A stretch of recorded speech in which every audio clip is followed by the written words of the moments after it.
यज्ञ रक्षा हुई, यज्ञ पूर्ण हुआ। बोलिए यज्ञ नारायण भगवान की जय हो। यज्ञ सर्वकाल भगवान की कृपा से पूर्ण होता है। जीव केवल प्रयत्न कर सकता है, पूर्ण परमात्मा ही करते हैं। इसलिए कहा गया अंत में ओम पूर्णमदः पूर्णमिदं पूर्णात् पूर्णमुदच्यते पूर्णस्य पूर्णमादाय पूर्णमेवावशिष्यते वशिष्यते सर्वं मयि पूर्णगुं स्वाहा। इदं स्तुति आनंद।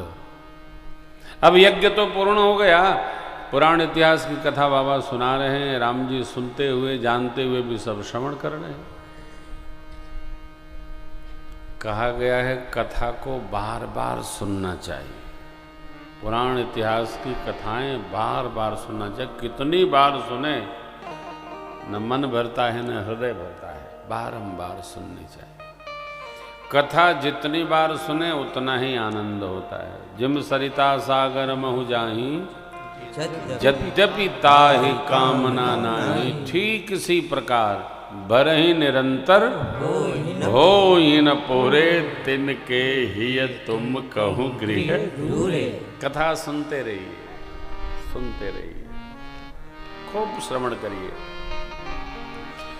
बारंबार श्रवण करिए, जितना बन सके श्रवण करिए। ध्यान में बाबा बैठे,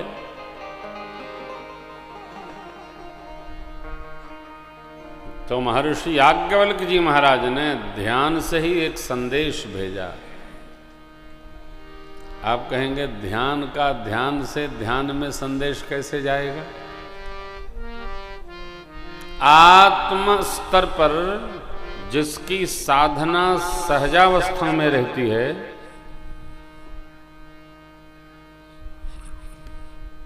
उसको आत्म संदेश प्राप्त होते हैं। थोड़ा कम कर लीजिए सत्यनारायण। जैसे आप किसी का स्मरण करें तो आप स्मरण मात्र करेंगे तो उसको इसका संबोधन सहज ही होता है, लगता है कोई मुझे याद कर रहा है।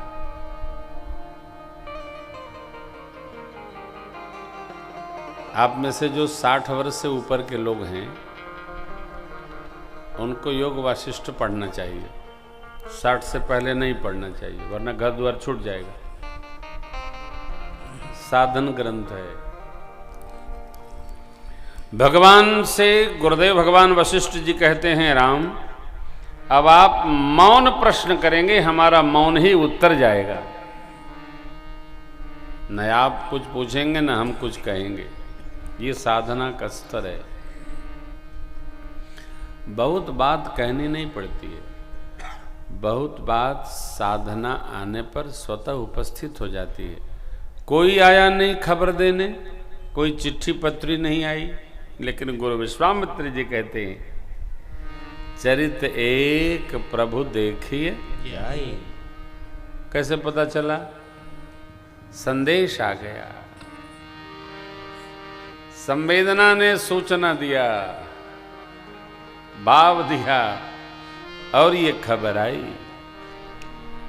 गुरु सानिध्य में प्रभु हमारे चल पड़े। धनुष जग सोने रघुकुल नाथा हर्ष चले मुनिवर के साथा। आश्रम एक दिग्मग माही खग मृग जीव जंतु का पूछा मुनि शिला प्रभु देखी। सकल कथा मुनि कहा से पूछा मुनि शिला प्रभु देखी। सकल कथा मुनि कहा से। एक आश्रम दिखा, न पशु न पक्षी न वृक्षों में फल न झाड़ों में पुष्प न लताओं में हरियाली। सुखासंट, एक प्रस्तर का विग्रह मार्ग में नहीं, आश्रम के केंद्र में रखा है। पूछा मुनि, प्रभु ने गुरुदेव भगवान विश्वामित्र जी से पूछा, प्रभु ये कौन है? गुरु जी ने कहा, गौतम नारी शाप बस उपल देह धरिधि, चरण कमल रज चारि, कृपा करहु हे राम जी, ये ऋषिवर गौतम जी की अर्धांगिनी है अहल्या जी। अहल्या मैया मुनि जी के शाप से पत्थर हो गई। अपराधी कौन? देवराजेंद्र। मां का कोई दोष नहीं है, अपराध इंद्र का है, देवताओं के राजा का अपराध है। छल उसने किया, माई को तो आवेश में शापित कर दिया ऋषिवर ने, लेकिन इंद्र को जो शाप दिया उसको आप सुन नहीं सकते, कठोर शाप दे दिया। प्रभु ने गुरु आज्ञा पालन करके रजस स्पर्श कराया, मां को स्वरूप की प्राप्ति हो गई।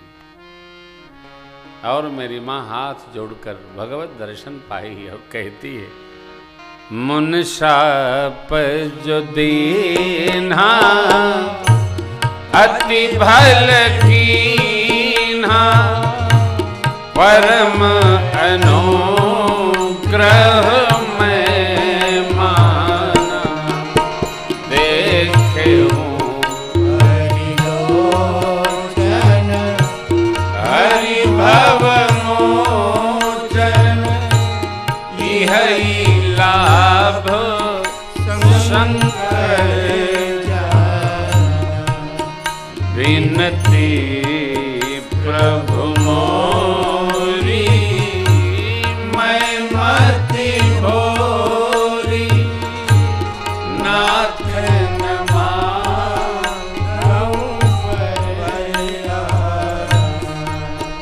पद कमल परागा, रस अनुरागा,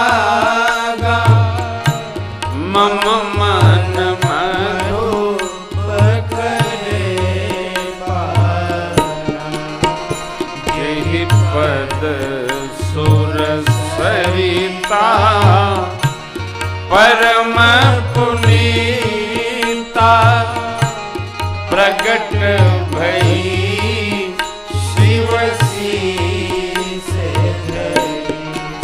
सोई पद पंकज, जय पूजत अज मम सिर धरे, कृपाल एहि भांति सिधारी, गौतम नारी, एहि भांति सिधारी, गौतम नारी, बार बार हरि चरण जो अति मन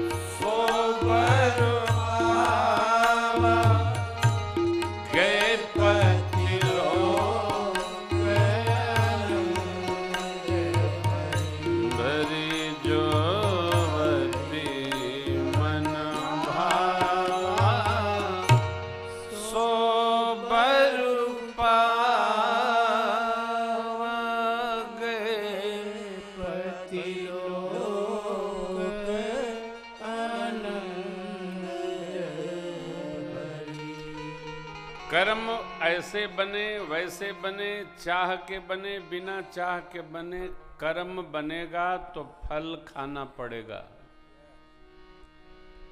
कर्म अपने कर्ता को अतल वितल सुतल तलातल रसातल महातल पाताल, पाताल सातवां तल है नीचे पाताल। कर्म कर्ता का फल लेकर पाताल तक खदेड़ता है और वहां भी फल खिलाकर ही मानेगा। इसलिए कर्म करते समय चिंतन करना चाहिए कि कर्म करने योग्य है अथवा नहीं है। इसलिए हम लोग आते हैं, कर्म करो पर ध्यान रहे पथ छूटे ना। कर्म बनेगा फल खाना पड़ेगा। और ये भी तय है कि हमारे कर्म का फल दूसरे को नहीं खाना है, हमको ही खाना पड़ेगा। इसलिए कर्म सिद्धांत का विपाक है कि कर्म करते समय हमको पूर्ण सावधान रहना चाहिए। किसी के लिए नवीन कर्म नहीं बनाने। कोई भाई कह रहे थे, महाराज हम चाहते हैं हमारा अगला जन्म न हो। अगला उपाय है? हमने कहा बिल्कुल उपाय है। क्रियमाण में सावधान रहो, अगला जन्म नहीं होगा। जो क्रियमाण में शून्य स्थिति रखता है उसका अगला जन्म नहीं होता, क्योंकि प्रारब्ध बनेगा ही नहीं। प्रारब्ध यदि नहीं बनेगा तो उसको भोगने के लिए जन्म नहीं मिलेगा। हमको क्रियमाण में सावधान रहना है। संचित ही प्रारब्ध बनाता है। क्रियमाण इतना शुभ्र हो, उज्जवल हो, दिव्य हो, नव्य हो, पड़ेगा ही नहीं। क्रियमाण शुद्ध कर्म करना ही नहीं है। महाराज ये तो संभव नहीं है, तो आप जो कह रहे हो वो भी संभव नहीं। यदि क्रियमाण में नवीन कर्म बन रहे हैं तो अगला जन्म तो होगा ही होगा, नहीं होगा तो भोगेगा कौन? इसलिए कर्माण में सावधान रहना है। हम कथा करते हैं, कथा करने के साथ कल आपसे निवेदन किया था, कर्म सिद्धांत में अवस्थित रहना चाहिए। ऐसा हो करो ही नहीं। अपने राम जी का एक प्रवचन है, देखो चोरी करना बुरा नहीं है यदि जेल जाने की तैयारी हो। झूठ बोलना भी बुरा नहीं है यदि उसका फल भोगने की तैयारी हो। छल करना बुरा नहीं है यदि मरने की तैयारी हो। मारी छल हो कपट मृग तुम छलकारी, जेहि में से हरियानौ नृप नारी। छल से स्वर्ण मृग बना, मरा। गति विगति भगवान है जो जिसको देना है, लेकिन कर्म यदि हम बिगाड़ेंगे तो उसका फल खाना ही पड़ेगा। कोई नहीं है, कर्म सिद्धांत कोई रोक नहीं सकता। इसलिए उचित यह है क्रियमाण में पूर्ण सावधानी बरतनी। बाबा कहते हैं, देवी अस प्रभु दीन बंधु हरि, कारण रहित तुलसीदास सटते, छाड़ी कपट ऐसे प्रभु कैसे? कारण रहित दया करने वाले हैं राम जी। और कोई दया करे उसके लिए कारण चाहिए। मेरे राम जी को कोई कारण नहीं चाहिए। राम जी का स्वभाव है अकारण करुणा वरुणालय उनका नाम है। जीव पर अकारण करुणा करते हैं। भगवान को करुणा करने के लिए कोई कारण नहीं चाहिए, करते ही हैं। अच्छा, आप सब जानते हैं सब कुछ बदल जाएगा, स्वभाव नहीं बदलता है। भगवान का स्वभाव बड़ा निर्मल है।